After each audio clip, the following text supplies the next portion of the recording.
దేవుని నామానికి స్తోత్రాలు. కూడి వచ్చిన మరి ఎలోహిం టీవీ ప్రేక్షకులకు ప్రభు నామములో మీకు శుభాలు తెలియజేస్తూ ఉన్నాం. ప్రియులరా, ఈ సమయంలో రోమపత్రిక 9వ అధ్యాయము 18వ వచనాన్ని చదువుకుందాం. కావున ఆయన ఎవనిని కనికరింపగోరునో వానిని కనికరించును, ఎవనిని కఠినపరచుకోరునో వాణ్ణి కఠినపరచును. చూసారా ప్రియులరా, దేవుని యొక్క వాక్యంలో మనం ఇంకా పై భాగం చూస్తే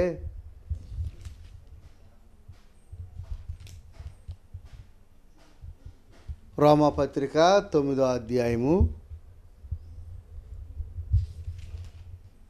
15వ వచనం.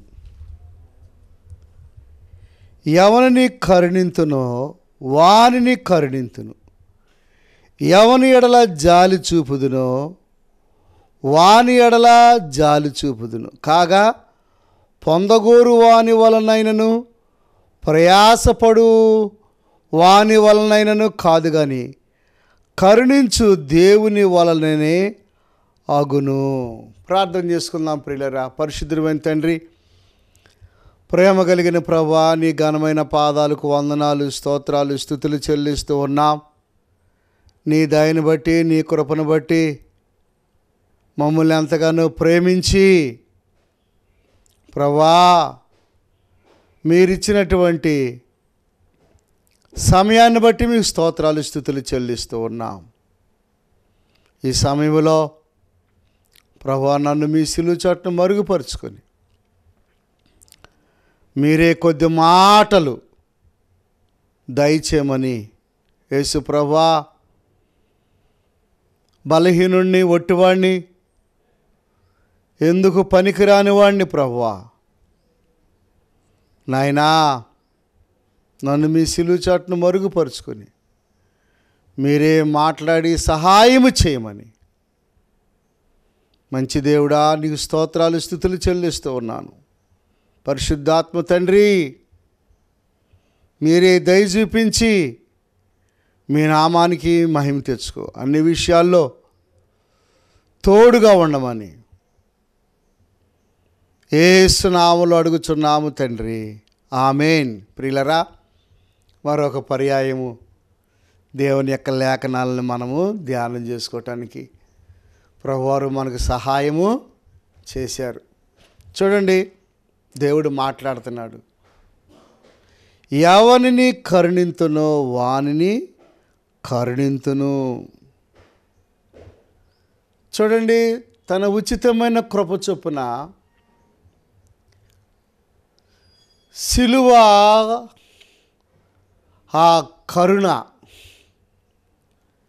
లేకపోతే ఎంత మరి ఘోర పాపినైనా ఏం చేయాలి? శిక్షించాలి. ఏమండి? కానీ దేవుడు కరుణ చూపుతున్నాడు. ఇక్కడ ఏశావు, యాకోబులు ఇద్దరున్నారు. ఏశావు, యాకోబులు. అయితే ప్రియులరా, యాకోబుని కరుణించాడు, ఏశావుని ద్వేషించాడు. ఎందుకు దేవుడు యాకోబుని ప్రేమించాడు, ఏశావుని ద్వేషించాడు? యాకోబు గుడార నివాసి, భయభక్తులు కలిగిన వాడు. చిన్ననాటి నుండి కూడా తండ్రి ఇస్సాకుకి, తల్లి రెబెకాకు లోబడి జీవించిన వాడండి. భయభక్తులు కలిగిన వాడు చిన్నతనము నుండి. చూసారా? కానీ ఏశావు అరణ్య నివాసి, వేటాడుట యందు నేరపరితనం కలిగిన వాడు. దేని యందు? వేటాడుట యందు ప్రియులారా నేర్పరితనం కలిగి ఇక భక్తి లేదు, మరి ప్రార్థన లేదు, తల్లిదండ్రుల యందు ఏమాత్రం కూడా గౌరవించే విధానం లేదు. అందుకే లేఖనాల్లో మనం చూస్తే పెద్దవాడు చిన్నవానికి దాసుడగును. పెద్దవాడు చిన్నవానికి దాసుడగును. పెద్దోడు ఎవరో? ఏశావు. చిన్నవాడు ఎవరో? యాకోబు.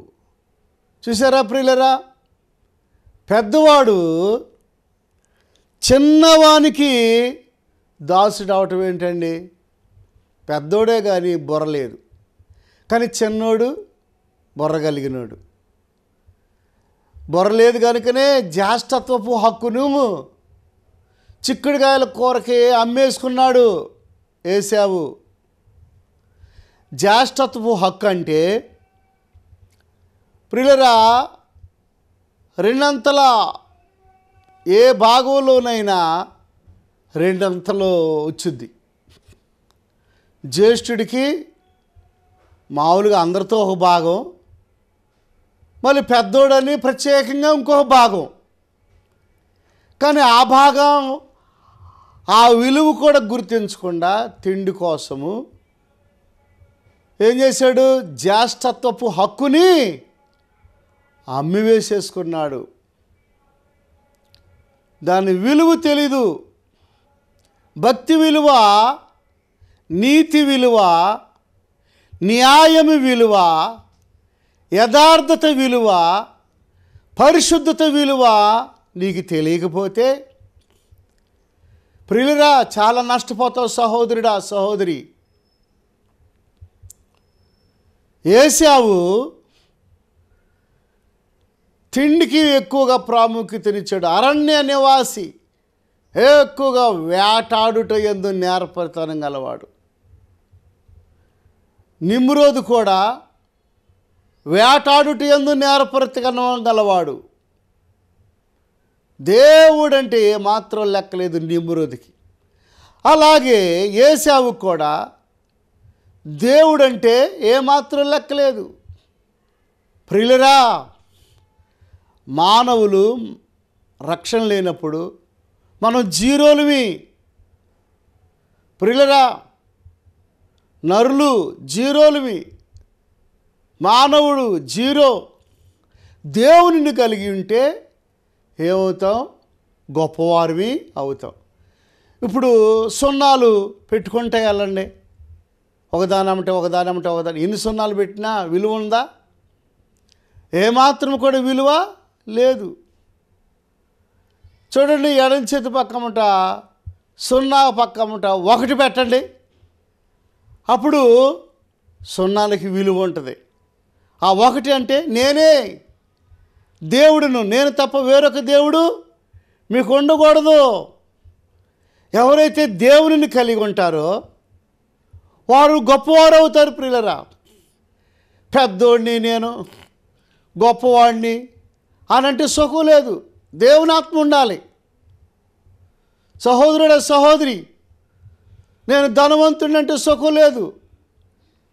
దేవుని ఆత్మ కలిగి ఉండాలి. పరలోక రాజ్యం వెళ్ళాలంటే దేవుని ఆత్మ కలిగి ఉందా? యాకోబుకి దేవుని ఆత్మ తోడుగా ఉంది. దేవుని యందు భయభక్తులు కలిగిన వాడు. అందుకే పెద్దవాడు చిన్నవానికి దాసుడగును. ఇందును గూర్చి నేను యాకోబుని ప్రేమించి తిని ఏశావును ద్వేషించి తిని అని వ్రాయబడి ఉన్నది. యాకోబుని ప్రేమించి తిని ఏశావును ద్వేషించి తిని. ప్రభునందు ప్రియ దేవుని పిల్లారా, ఈ వాక్యం వినుచున్నటువంటి ఓ సహోదరుడా, సహోదరి, యాకోబుని గురించి వ్రాయబడి ఉంది. సాధు స్వభావం గలవాడు. ఎవరేమన్నా సరే ప్రియులరా ఏం మాట్లాడు, సాధు స్వభావం గలవాడు. సాధు సుందర్ సింగ్ సాధు అయిపోయాడు.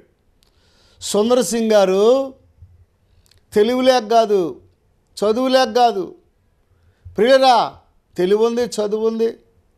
దేవునిని ఎరిగి ఉన్నాడు గనక, దేవుని ఆత్మ కలిగి ఉన్నాడు గనక తండ్రి ఆస్తిని ఏమాత్రము ఆశించలేదు. కట్టుబట్టలతోనే ప్రియులరా బయటకు వచ్చి దేవుని యొక్క సువార్తను ప్రకటించాడు.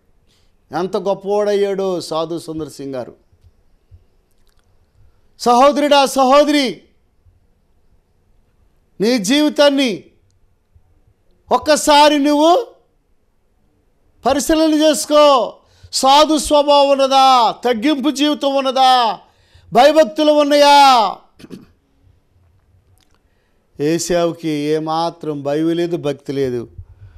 చాలామంది భయభక్తులు లేకుండా రోడ్ల మీద తిరుగుతూ ఏమండి బెట్టింగ్లు కాస్తూ పేకాట ఆడుతూ త్రాగుడికి గుట్కాకి అలవాటు పడిపోయి తల్లిదండ్రుల్ని భార్యని హింసిస్తూ ఏమండి తల్లిదండ్రుల్ని హింసిస్తూ జులాయితనంగా తిరిగి నరహంతకులు అయిపోతున్నారు ప్రియులరా.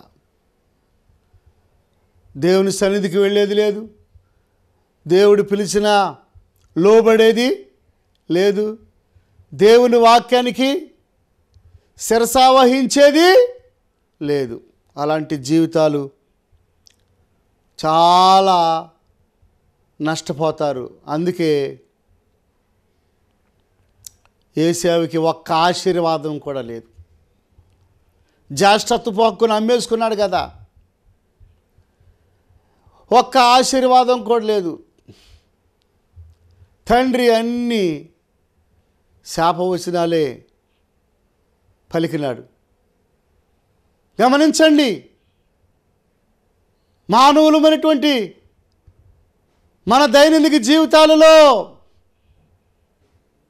సహోదరుడా, సహోదరి, దేవునికి లోబడుచు ఉన్నావా?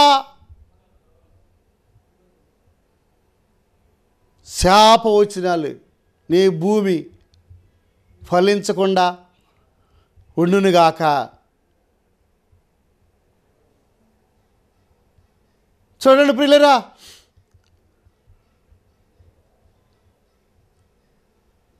అన్ని శాపవచనాలు. శాపాన్ని సంపాదించుకున్నాడు. దేన్ని సంపాదించుకున్నాడు? శాపాన్ని సంపాదించుకున్నాడు. యాకోబు అయితే సాధు స్వభావం గలవాడు గనక దేన్ని సంపాదించుకున్నాడు? దేవుని ఆత్మను సంపాదించుకున్నాడు. కనుక ఎవరిని కరుణింతునో వానిని కరుణింతును, ఎవని ఎడల జాలి చూపుదునో వాని ఎడల జాలి చూపుదును. కాగా పొందగోరు వాని వలనైనను ప్రయాసపడు వాని వలనైనను కాదు, కానీ కరుణించు దేవుని వలనే అగును. ప్రభునందు ప్రియ దేవుని పిల్లరా, వాక్యం వినుచున్న సహోదరుడా, సహోదరి, దేవుడు ఎందు భయభక్తులు కలిగి జీవిస్తున్నావా? దేవునికి లోబడుచు ఉన్నావా? కరుణిస్తాడండి దేవుడు. ఎంతో ప్రయాసపడినా భక్తి లేకపోతే, నీతి లేకపోతే, ఎంత ప్రయాసపడినా సుఖం లేదు. కానీ ఆ ప్రయాసలో భయము, భక్తి ఉన్నట్లయితే ఆ ప్రయాసని దేవుడు ఏం చేస్తాడు? ఆశీర్వదిస్తాడు. ఆ ప్రయాసను దీవిస్తాడు. ప్రభునందు ప్రియ దేవుని పిల్లారా, కనుక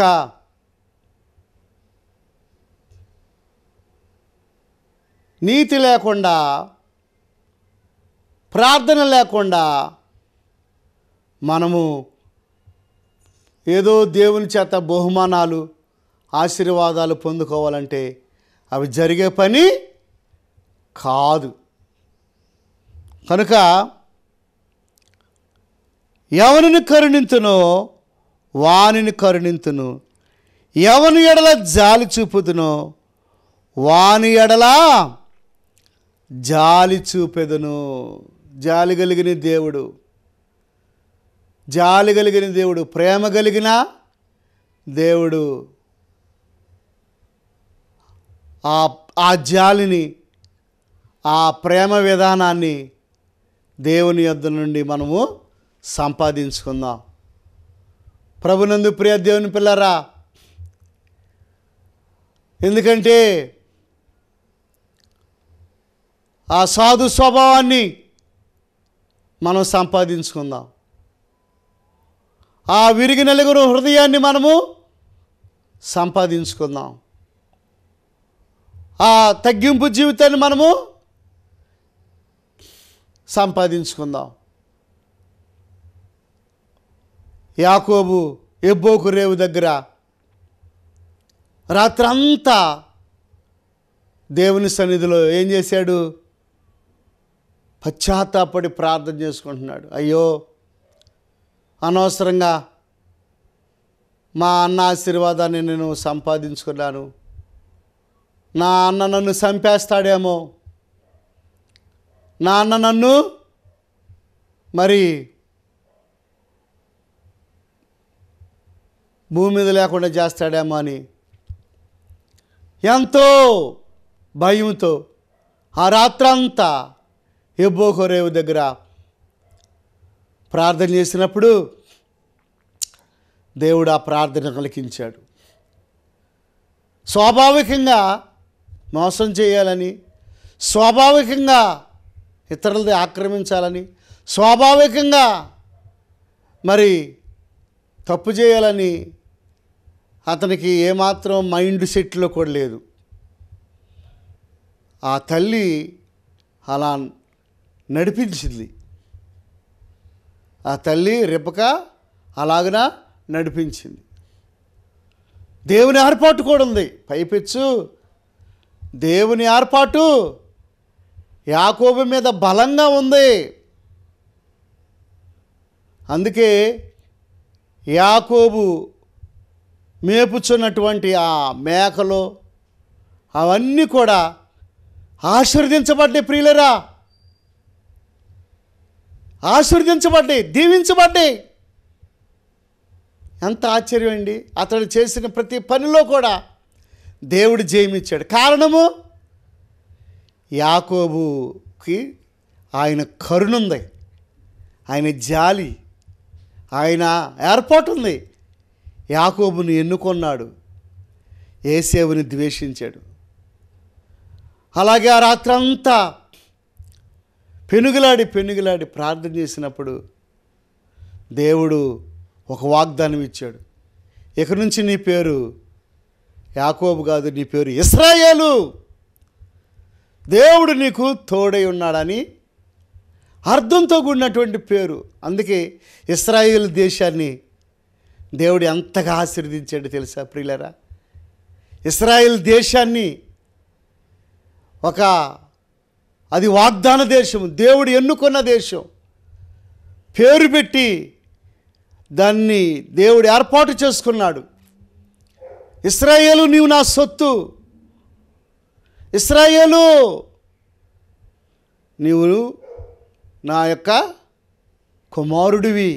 దేవుడు మాట్లాడుతూ ఉంటాడు ప్రియులరా. కానీ ఏశావుకి ఆ ధన్యత లేదండి.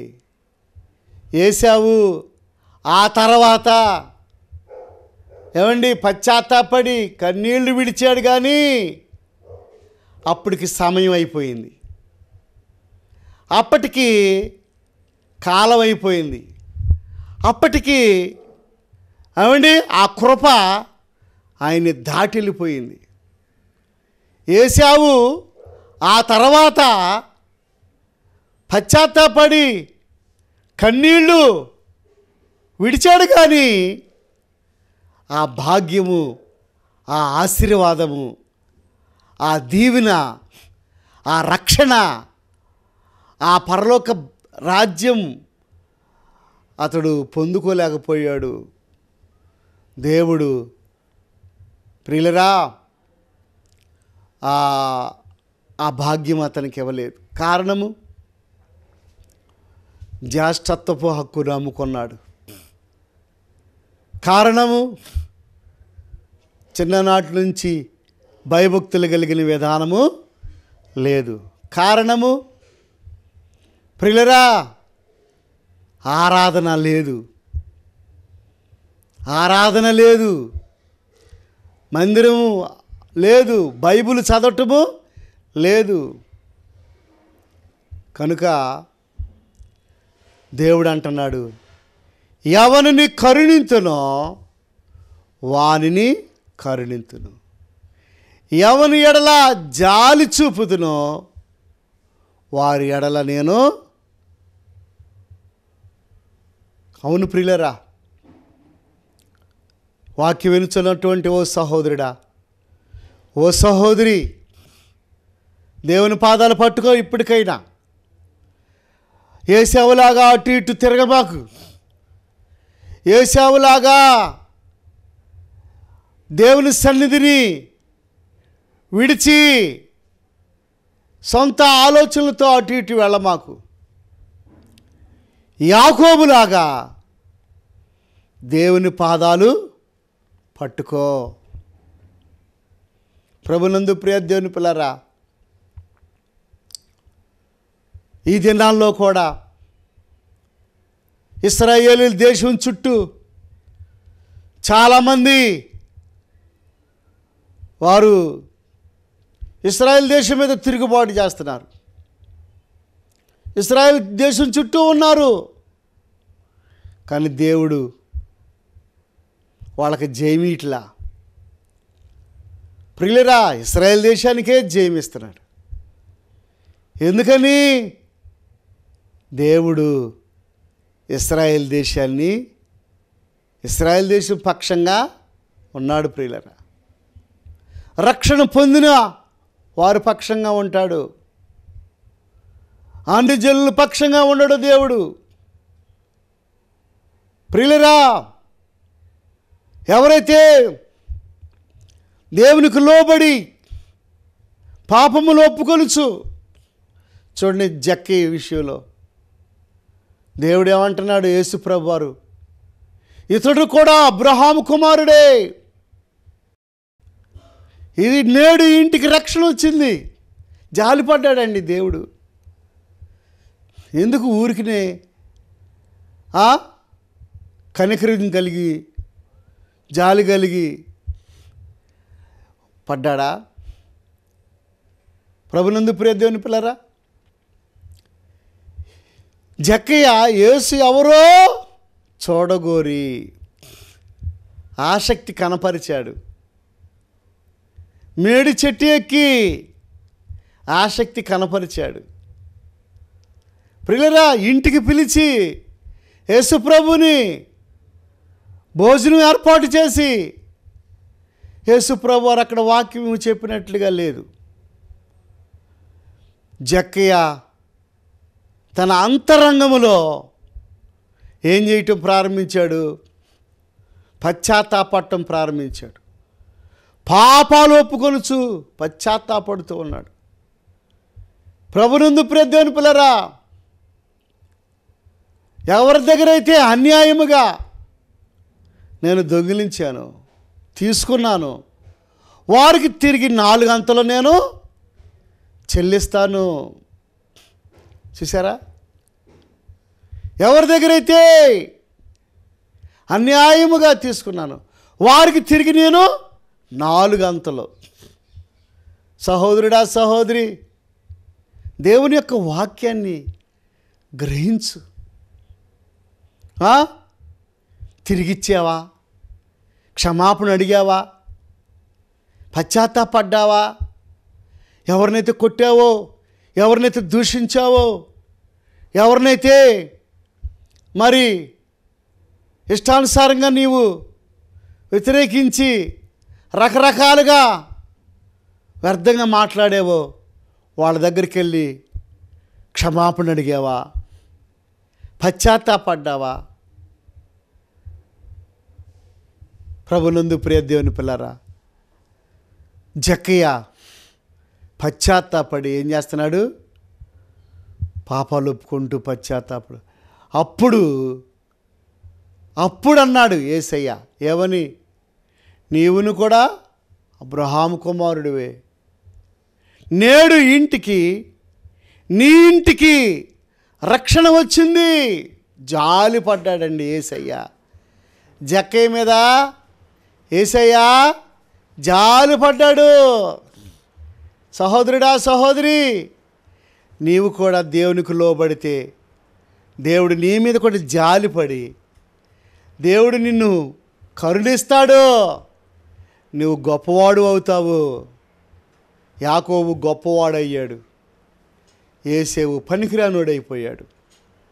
ఈ వాక్యం విరుచున్న సహోదరుడా, సహోదరి, దేవునికి లోబడు, దేవుని వాక్యానికి లోబడు. దేవుడు తప్పనిసరిగా సహాయము చేస్తాడు. ప్రార్థన చేసుకుందాం.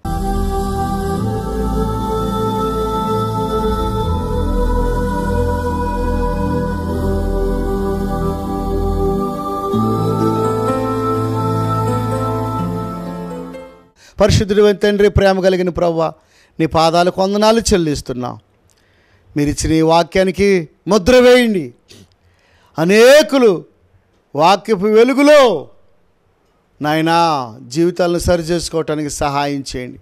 మనసు మార్చుకొని గొప్పవారు అవటానికి సహాయం చేయండి. యాకోబుని కనికరించావు కదా ప్రభువా, మమ్మల్ని కూడా కనికరించండి, కృప చూపించండి, దయ చూపించండి. మీరే సహాయం చేయమని ఎంతమంది అయితే ఈ వాక్యం వినుచు ఉన్నారో వారందరూ మేలు పొందుకోవటానికి, స్వస్థత పొందుకోవటానికి, ఆశీర్వదించబడటానికి సహాయం చేయమని, ఈ ప్రార్థనకి జవాబు తెచ్చమని, ఈ టీవీ పరిచయాన్ని కూడా దీవించమని యేసు నామములో అడుగుచున్నాము తండ్రి, ఆమేన్. తండ్రి ప్రేమ, కుమారుని కృప, పరిశుద్ధాత్మ సహాయం కూడి ఉన్న మనకు సకల పరిశుద్ధులకు సదాకాలము తోడయుడునుగాక. ఆమేన్. God bless you. దేవుడు మిమ్మల్ని దీవించునుగాక.